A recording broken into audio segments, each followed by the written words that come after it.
All right, so this is the question mark. What do you have to know? First, I have to parameterize R, right? So the parameterization of R, remember, this is on the plane, XY plane of radius 2. And you have to do this in 3 dimensions because, this is where the everything lives here now in R3. So how do you parameterize this circle of radius 2 on the XY plane? Simple. 2 cosine t, 2 sine t, and the last component is 0 because this whole circle, even though the s is up above the xy plane, the whole circle is on the xy plane, right? So z is constantly 0. And of course, you go from 0 to 2 pi to make that into a complete circle. And so then we have to find r prime. Why? Well, because this part, this is really f dot r prime dt as t goes from a to b, right? All right, so what's r prime? Negative 2 sine t, 2 cosine t, 0. Okay, now we have to know what f is. Remember what f was? F was 2z x y square. And because this is x and this is y and this is z, translated into the world of t, 2z is 2 times 0, which is 0. X is 2 cosine t, as before. Y squared, that's this one squared, that's 4 sine square t. Now, in order to calculate this, I need the dot product of f and r prime. And so go ahead and do that. 0, 0, and the only thing that matters is the middle one, which is 4 cosine square t. Get that? All right, so that, like I said, it's much simpler, right? Because now all you have to do is, did I put left-hand side? Yeah, left-hand side.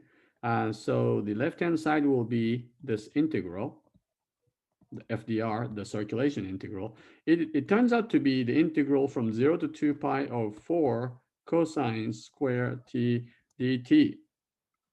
Ooh, remember what that is? What is that? Well, there's a way to write cosine square in how?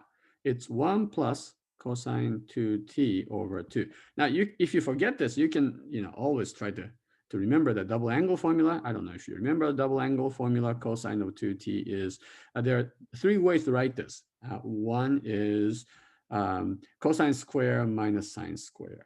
But then you use that, the famous identity to write that in 2 different ways. And one of them is to write this as 2 cosine square minus 1. Okay, and this from here, you can find what cosine square is, right?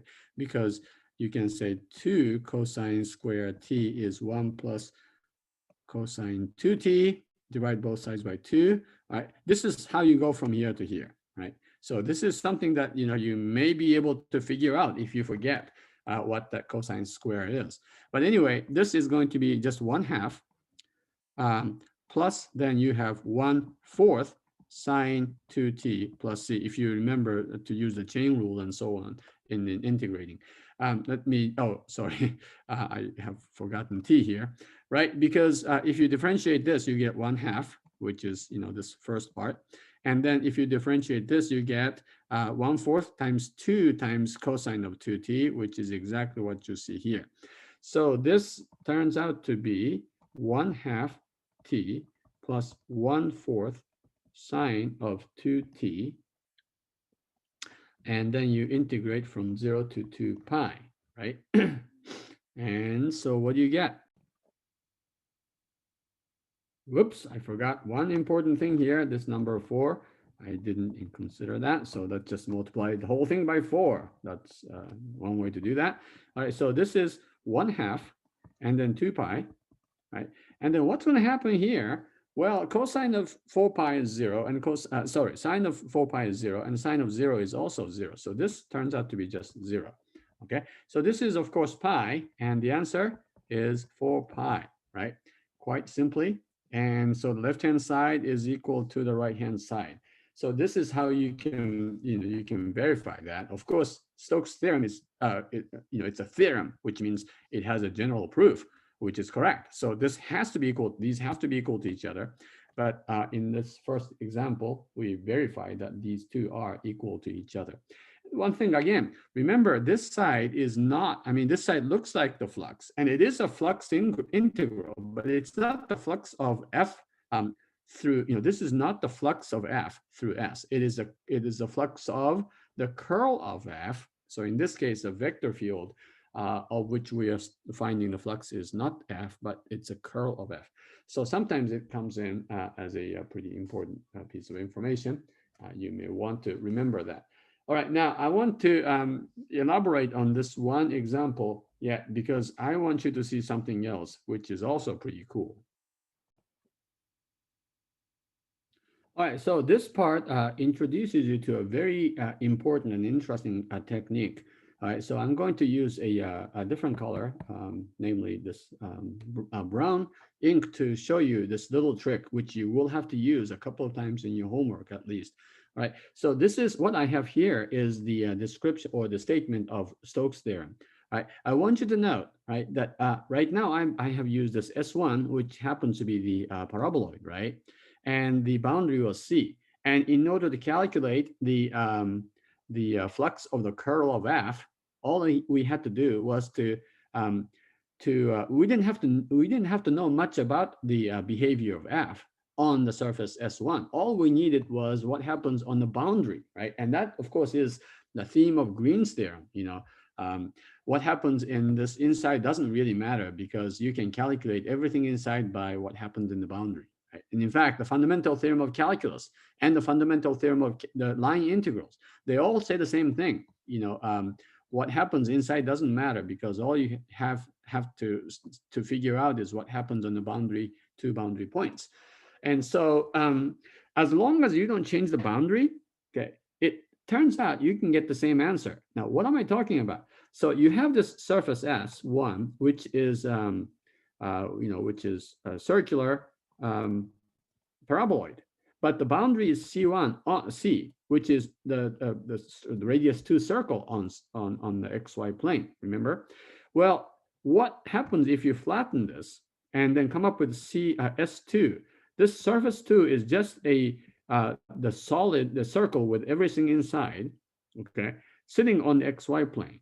So this will be the radius 2 circle centered at the origin, sitting on the XY plane here, and so because the boundary is still the same, right? Notice here, okay, so this thing sticks out on the, when Z is positive up to 4. This one is flat, but the circle, the boundary circle is exactly the same. So guess what? If you have to calculate this, which happens to be this, well, this is also equal to, if you have to calculate the curl of F over, the flux of the curl of F over S2, which is on the flat solid circle, right? You can calculate that by Stokes theorem, and that's going to be the same thing. So what's interesting here is both of these are equal to each other, right? And so that means if you have a vector field, okay, F, the 3-dimensional vector field, and if you're trying to find the flux of the curl of F, which happens to be equal to this by Stokes theorem, it doesn't matter what the surface looks like as long as you have the same boundary curve, right? So if this is too complicated to calculate it, then you can actually use another surface, namely like the flat surface, if possible, with the same boundary, and you can calculate the curl of F. Okay, so let me show you how this works. Using this example that we just used, okay, you're supposed to get 4 pi, right? Which was, the left-hand side looked like this, which is simple because in this case, the line integral was defined on a very simple circle of radius 2. This side was more difficult. Remember when you had to try to figure out the curl of F, and then you had to find RU and RV, because RU and RV, this was the parameterization of that, paraboloid, and that wasn't all that simple, right? Watch what happens if I use this instead, okay? So here, I am going to parameterize the circle, including all the interior point. So this is S2. And the way you can parameterize this, of course, you still have to have 2 components because this is a surface. Okay, it's a closed surface. It's the circle with all the points inside. And so we can do that. The radius is 2, right? And so this will be u cosine v, u sine v, and 0, because the whole thing is completely flat. I didn't have to have something like 4 minus u squared here, right? And then u, of course, goes from 0 to 2. That would be all the, the radii, right, up to 2. And then v, of course, goes from 0 to 2 pi. This is going to parameterize this flat disk, which is of radius 2, centered at the origin, sitting on the xy plane where z is equal to 0. Let's go ahead and calculate the normal things that we always have to calculate. Normal, no pun intended, but normally we calculate this, and of course r cross ru cross rv is normal in a sense. It's a normal vector. So ru is cosine v, sine v, 0. Rv is negative u, sine v, u cosine v, 0. Ru cross Rv is 0, 0, and then you have u cosine minus negative u sine square. Sorry, u cosine square minus negative u sine square, which is u cosine square plus u sine square. That's just u, okay? And that's not surprising, because why is that just vertical, 0, 0? Well, that's because all the normal vectors just should be going straight up, all right? So the x and y components should be 0, and so that makes sense, all right? And so f, remember what f was? No, I don't. I do remember. F was 2y. Let me go back to my notes. F was, you can probably look up, 2y, and no, that's a 2z, right? F was 2z, x and y square.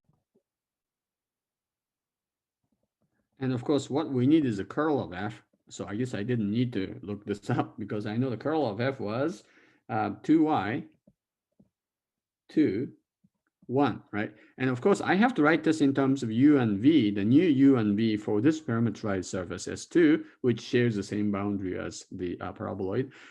So this is what? 2 times my my y is this. So it's 2, whoops, that's not my y, right? So this is my parameterized surface. So it's 2 times u sine v,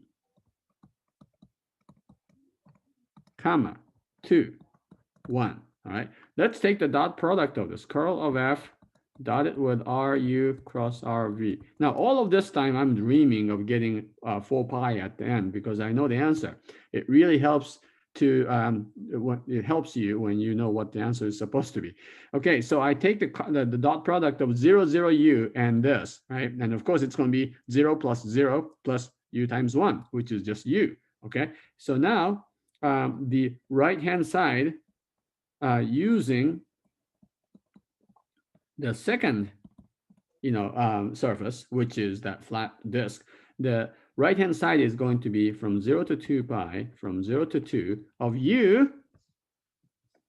That's it, right? I mean, that's the only integrand. And then you have du dv. And so this will be u square over 2 going from 0 to 2. And so that's 4 divided by 2. That's 2. And of course, this will be 2 times 2 pi, which is 4 pi. Cool, right? And so you need to use this technique sometimes, something that is a simple, in other words, try to find a simpler surface, which will replace that given surface, which may be complicated, but your given surface should have the only one requirement, which is that the boundary curve is the same as the original curve, all right? So S1 was this paraboloid with the boundary, which is the radius 2 curve circle on the xy plane. And I replaced that S1 with this S2, and the right-hand side is even the more complicated side. The right-hand side turns out to be very simple as well. All right, so keep this in mind as you do your homework. All right,